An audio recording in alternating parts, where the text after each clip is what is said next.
The story made the commercial appeal paper in Memphis. When we walked up here, there was a leg bone, 4 or 5 pieces of bones laying here.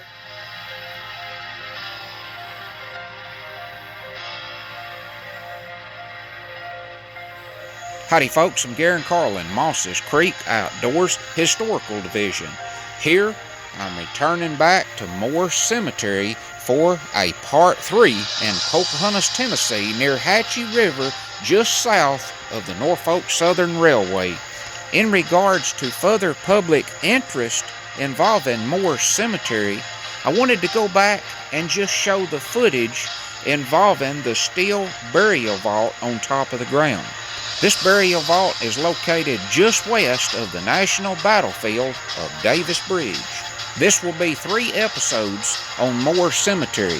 I've done a episode part 1, part 2, and now part 3. Part 3 will be showing the steel burial vault only. And these boys along with me, they said, we know what he's fixing to do. He's fixing to run that camera up in the end of that thing. So I hope you enjoy, as I'm joined by Ricky Hauser and Lee McAlpin, just west of the National Battlefield of Davis Bridge.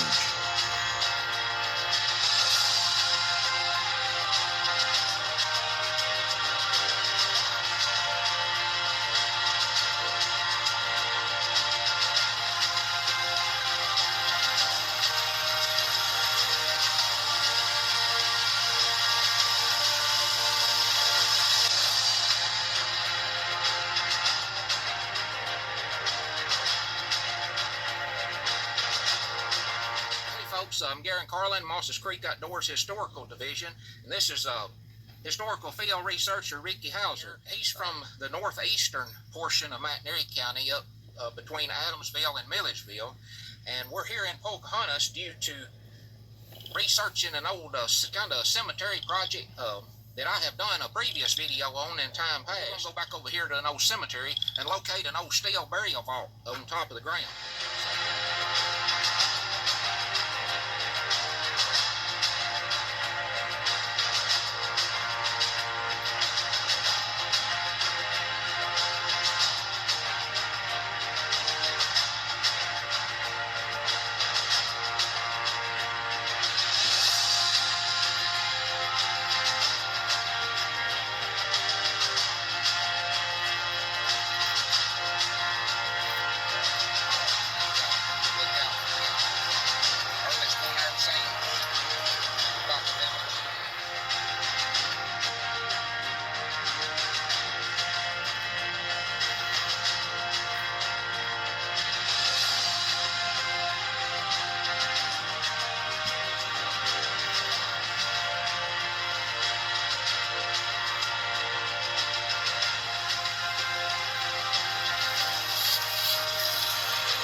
Civil War soldier been here, but when I was thinking before that, they took pictures for the Civil War.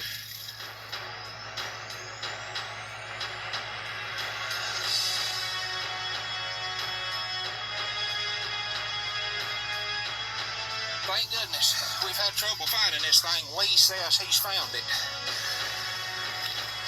You see it?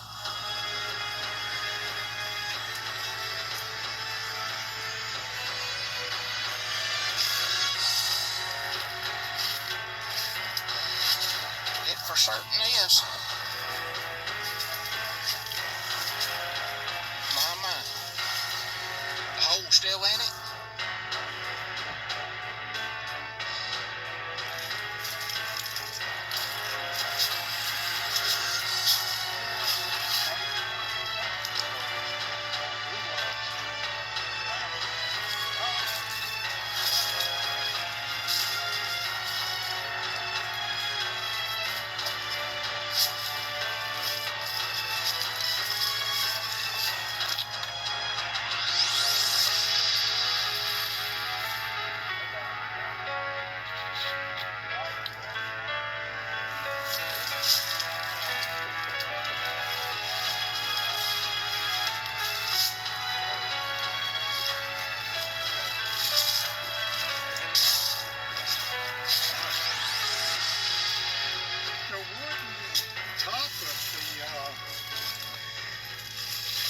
wooden caskets up throughout here.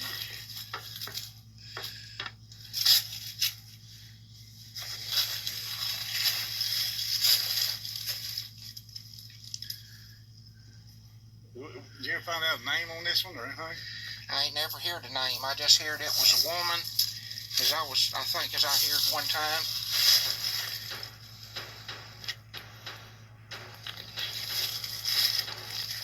Wonder how deep it is in the ground. 3 foot. He said you could see the casket one time. The woman part, I guess, would be later on. I don't know.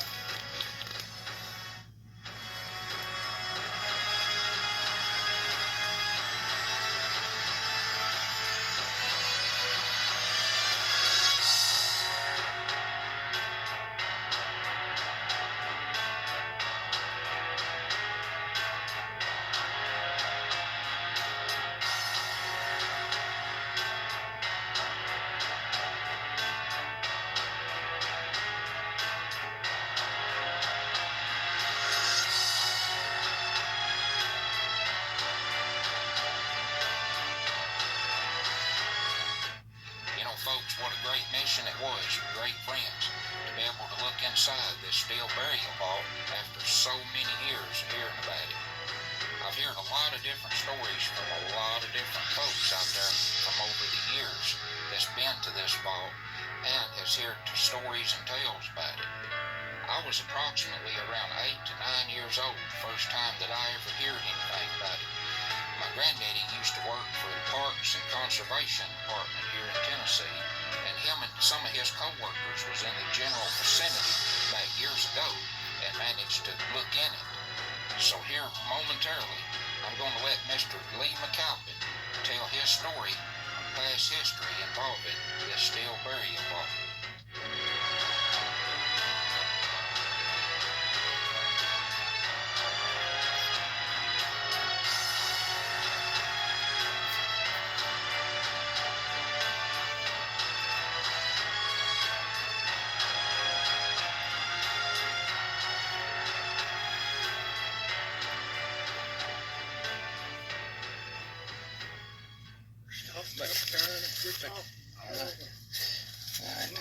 But yeah, I'm sure glad we found it. That was kind of the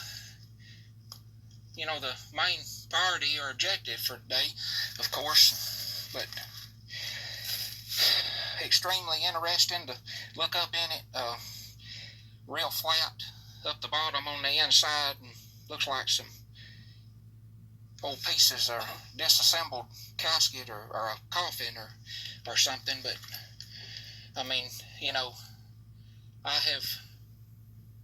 have completed, my mission for today, because I mean, this was the main purpose of coming back down here. But it'd just be interesting back years ago, what was there maybe. All right, since we're standing here at the location of this steel burial vault, Mr. Lee McAlpin, he says that he knows a real true story behind this vault involving the history of it. There's been a lot of stories told about this vault out here. My story is, back in 1959, my sister and Mrs. Lambert wanted some holly for Christmas. It was about a week and a half before Christmas, and Ms. Lambert had lived out in this area, and she said we could probably find some out here. So we came out here, and we were walking down through here, and we seen this metal vault. And we walked up here and noticed the hole in the end of the vault. And we went back to Pocahontas, and Ms. Lambert, she called the sheriff. And he came over to Pocahontas, and we got into her husband's Jeep and came out here and looked it over. And the story made the commercial appeal paper in Memphis. I don't know whether she called or the sheriff called. Anyway, after that, it's when people started coming, looking at this vault. A lot of the older people, when I was a teenager in Pocahontas, told me that they had heard that it was a lady buried in this vault that had on a lot of diamonds and gold jewelry.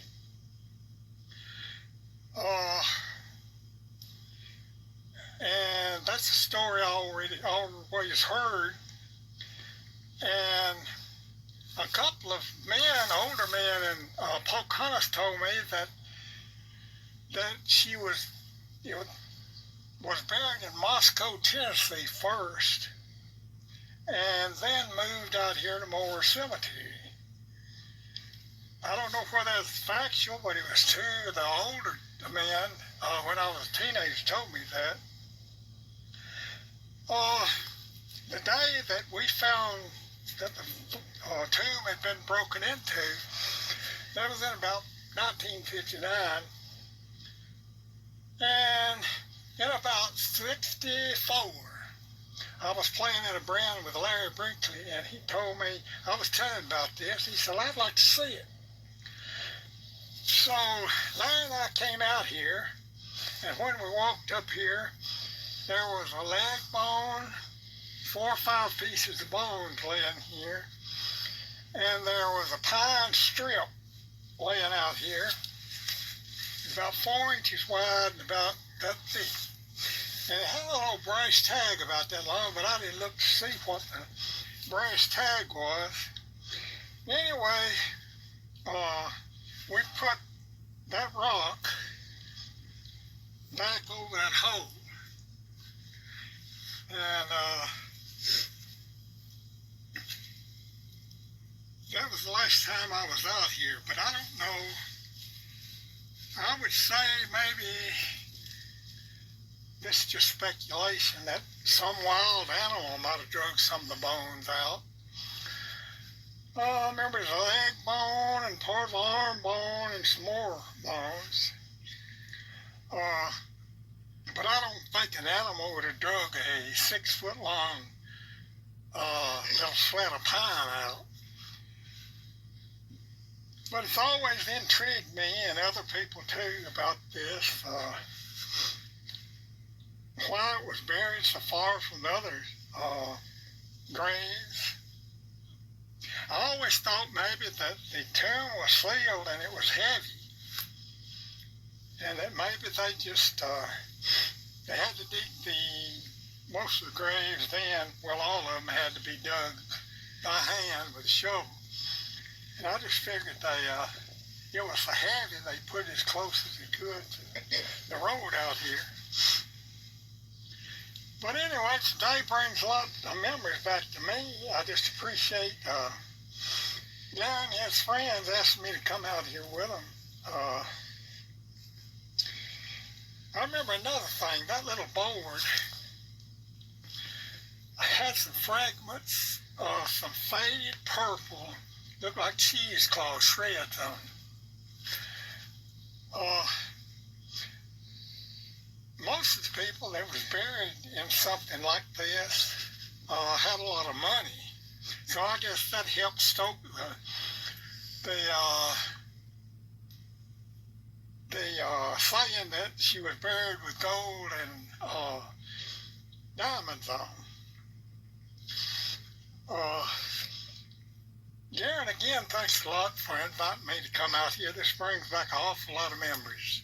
Well, this is a spot that I've been wanting to come back to and do part 2, and of course locate the vault for quite some time now. And you know, it's very, very well, so much a pleasure, you know, to have you and Ricky along to you know, to have a look and encounter, you know, something like this. Like I say, I'm 40-year-old now, and I've been hearing stories about this vault from all the way back from my granddaddy when he was working for Parks and Conservation, from when I was 8 or 9 years old, I guess, and he was here at one time and looked in it. And that was the first time that I ever heard of it. But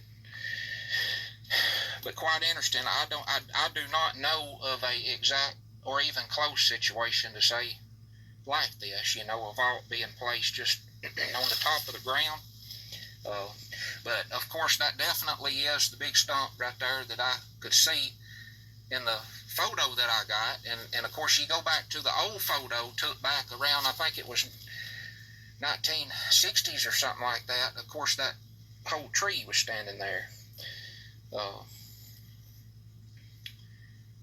But again, just interesting having you and Ricky along, and I think it's a very interesting thing to get into as far as being like a historical field researcher, and encountering some of these, experiencing some of these times, together a field. And it's just amazing, and things and times to remember. But we have enjoyed this trip and mission accomplished. To go along with our experience, I encourage you to get out and get interested in whatever it might be within today's great outdoors. So coming to you from Moore Cemetery near the Hardeman-McNairy County line, Pocahontas, Tennessee, this is Lee McAlpin and Ricky Hauser. I'm Garen Carlin, Mosses Creek Outdoors, and I'll see you.